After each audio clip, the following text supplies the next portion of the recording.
The DeBoer era in Tuscaloosa is starting to roll. I don't know that that'll really settle in for us until we get to SEC Media Days in Dallas, of all places. Yes, Dallas, Texas is where SEC Media Days are going to be. And Kalen DeBoer takes the stand as Alabama's head coach and gets questions from the podium. Maybe that's the first time it'll sit for us or start to hit for us, rather, as it pertains to him being the head coach at Alabama. But we all know this, man. Like, a head coach is only as good as his staff. That staff in Tuscaloosa is slowly but surely starting to come together. Travaris Robinson, they made a play for him to try and be the DC after he left for Georgia. They tried to bring him back. Actually doesn't sound like that's not going to be the case for him coming back. But it does look as though he has his next DC, does Kalen DeBoer, and that's going to be Kane Wommack from South Alabama. And now, he wasn't the DC at South Alabama. He was the head coach at South Alabama.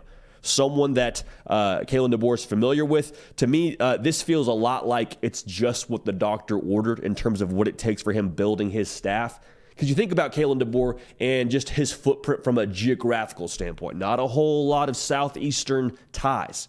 We understand now at Alabama, you got to recruit the big boys. You got to recruit that talent to stay where Alabama's been the entirety of the last 17 years in the Nick Saban regime. So, Kane Wommack, a guy who is familiar with SEC territory. He worked at Ole Miss for a period of time. He's got ties in the southeastern region for the people that matter. It's reported on Bama Online that was a big factor in bringing him to Tuscaloosa, was his ties in SEC country.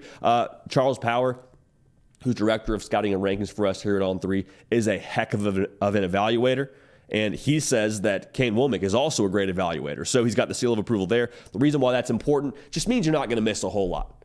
Like, when you bring in that four-star kid, he's going to be about what you thought he would be. You're not going to have someone who comes in and ends up being a bust more often than not when Kane Wommack is doing the evaluations there. Also, someone that Kalen DeBoer is familiar with. I think that's important. I think it's important as you take on a job of this magnitude to have someone that you can trust, someone that you work well with.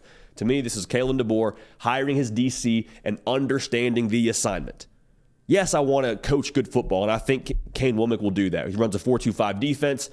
To put it simply, he's going to have fast people on the field to match up with the LSUs of the world, the Ole Misses of the world, the spread offenses of the world. So they'll have that box checked. The personnel, I believe, will stay pretty stable from what they had in-house over the next year or two. So I don't know you'll really see the returns on investment as a recruiter for the next couple of seasons.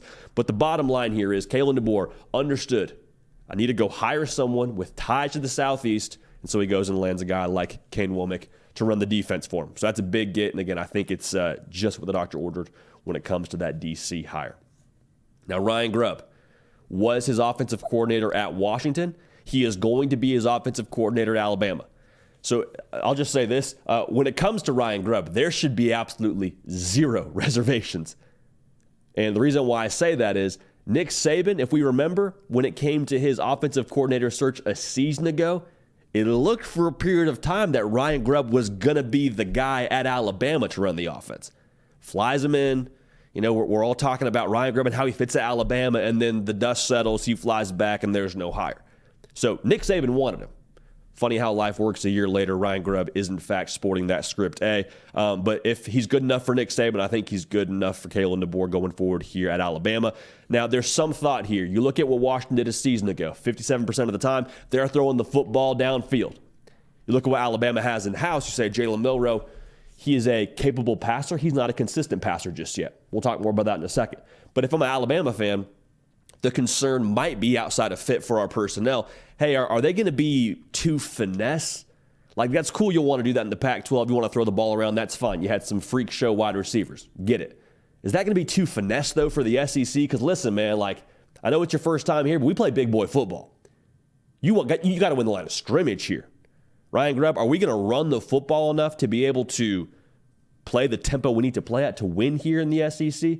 My answer to that would be twofold. One, Kalen DeBoer in his press conference, when he was introduced as the head coach at Alabama, said, we're going to build our scheme to our personnel. So I don't think you're going to see this round peg in a square hole kind of situation, whatever the phrase is, offensively for Alabama. I don't think they'll try and force Jalen Milroe to do what Michael Penix Jr. did, or have, whatever, skill player you have on the outside try to be Rome Odunze, because those dudes are one of one. So they're going to tailor the scheme to their personnel. That's first. The other part of this is I still believe that playing physical in the trenches is going to be a point of emphasis for them. You don't believe me? Look at what they did last season, that Washington outfit. They won the Joe Moore Award for the best offensive line in the country. The other part of that, I say this a lot with coaches, like you can't change where you're from, not from a geographical background, but from a football background. Ryan Grubb, 8 years out of his career coaching football at the collegiate ranks, he's been an offensive line coach. Like, he wants to run the ball. They didn't have to do that a ton last year because they had an NFL wide receiver room and an NFL quarterback. So they say, okay, we're going to play to our personnel. Let's push the doggone ball deep, boys. So with that being said, I don't know that I would feel like it's going to look exactly how it did at Washington last year at Alabama this coming season. Now, here's something that I'm curious to watch as it pertains to the offensive coordinator position for Alabama. The difference a coordinator makes for a quarterback, I think it can't be overstated, the potential impact it can have. And this offensive staff between Kalen DeBoer and Ryan Grubb, the thing that encourages me for Jalen Milroe's maturation is they speak quarterback. Kalen DeBoer, background in coaching quarterbacks. Ryan Grubb, background in coaching quarterbacks. You saw what Michael Penix Jr. was during his time at Washington and what he did at Indiana progressing under this staff. I think the way that they coach the quarterback position and their resume in itself, what if Jalen Milroe is able to take a massive step next year with this staff? What if he is the equivalent of what we saw with Jaden Daniels and Mike Denbrock and Joe Sloan at LSU? And I'm not saying that Jalen Milroe goes out and wins the Heisman Trophy next year, although he'll be in a lot of those discussions. But what if it's just a thing where he becomes more consistent downfield? What if it's a thing where he becomes more potent as a passer in the intermediate game?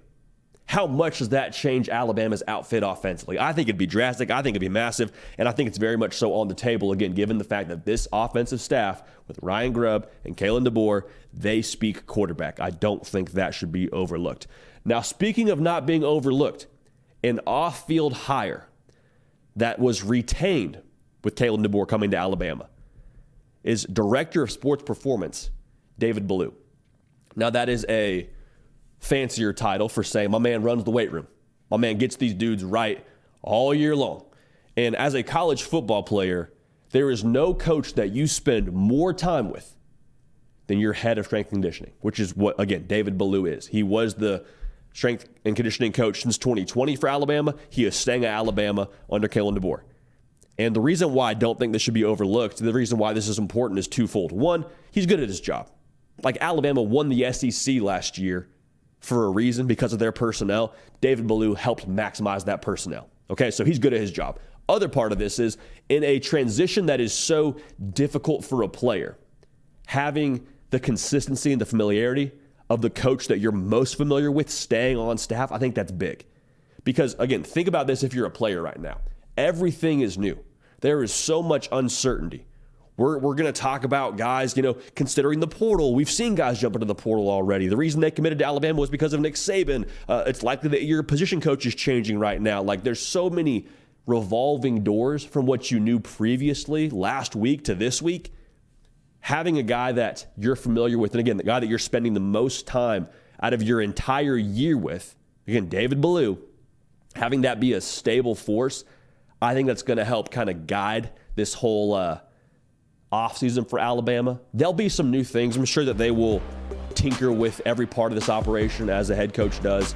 But with that being said, having some familiarity there with someone you spend the most time with, I think that's really important. I think that's going to, again, help the transition for Alabama in the Kalen DeBoer era. Hey, y'all, thanks so much for watching. Subscribe to the channel here to make sure you don't miss an episode of The Hard Count. Also, be sure to check out other videos on the On3 YouTube channel.